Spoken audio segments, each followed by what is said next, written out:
What's up, guys, and welcome back to my reading journey. Hope you're all doing absolutely fine. And today, as usual, we're going to continue with the fourth book of the Discourses by Epictetus.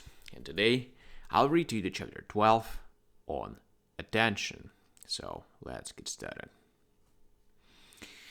When you relax your attention for a little, do not imagine that you will recover it wherever you wish, but bear this well in mind that your air of today must of necessity put you in a worse position for other occasions.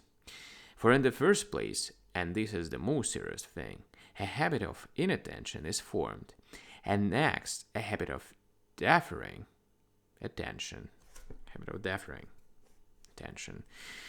And you get into the way of putting off from one time to another the tranquil and becoming life, the state and behavior which nature prescribes. Now, is such postponement of attention is profitable. It would be still more profitable to abandon it altogether. But if it is not profitable, why do you not keep up your attention continuously? I want to play today. What prevents you if you attend?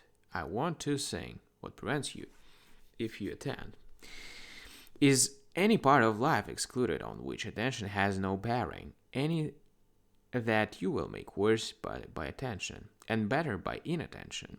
Nay, is there anything in life generally which is done better by those who do not attend? Does the carpenter by inattention do his work better? Does the helmsman by inattention steer more safely? And is any of the minor duties of life fulfilled better by inattention? Do you not realize that when once you have let your mind go wandering, you lose the power to recall it, to bring it to bear on what is seemly, self-respecting, and modest? You do anything that occurs to you and follow your inclinations? To what then must I attend? First, to those universal principles I have spoken of.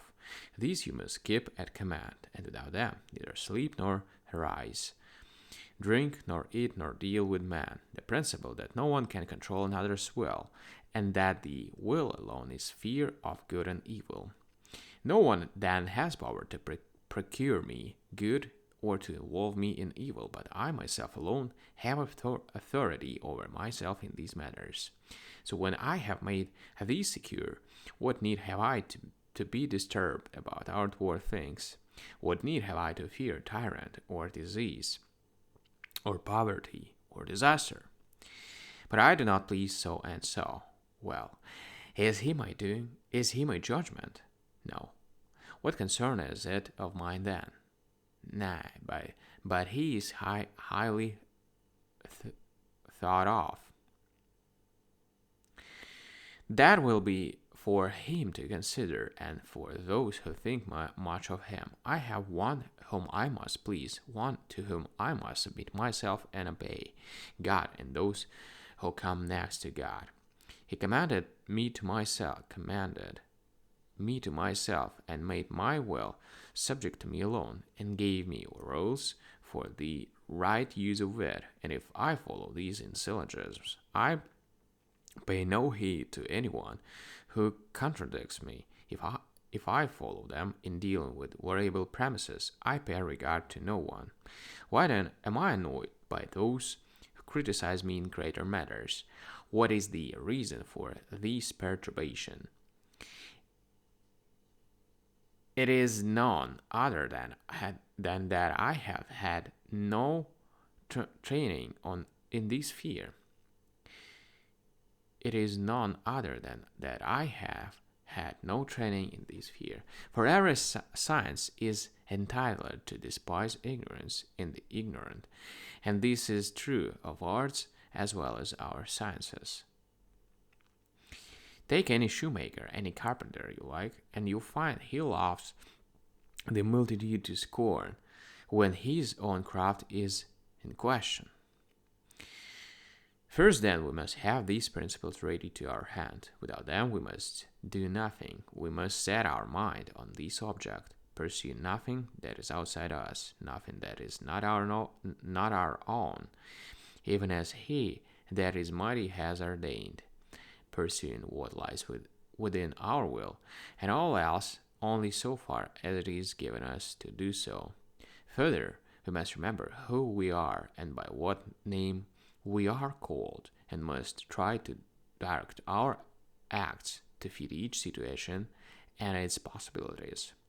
We must consider what is the time for singing, what is the time for play, and in whose presence what will be unsuited to the occasion, whether our companions are to despise us or we to despise ourselves, when to jest and whom to mock at, and on what occasion to be conciliatory,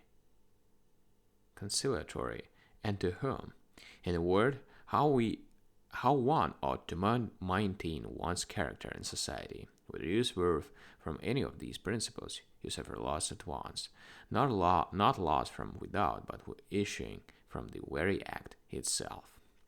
What then? Is it possible to escape error altogether? No, it is impossible, but it is possible to set one's mind continuously on avoiding error, for it is well worth while to persist in this endeavor, if in the end we escape a few errors and no more. As it is, you say, I will fix my attention tomorrow, which means, let me tell you, today I will be shameless, inopportune, abject. Others shall have power to vex me. Today I will harbor anger and envy. Look what evils you allow yourself. Nay, if it is well to fix my attention tomorrow, how much better to do so today. If it is profitable tomorrow, much more so is it today, that you may be able to do the same tomorrow and not put off again to the day after. Alright guys, we've done with this chapter and we're coming to the end of the whole book. Tomorrow we're gonna have the last chapter.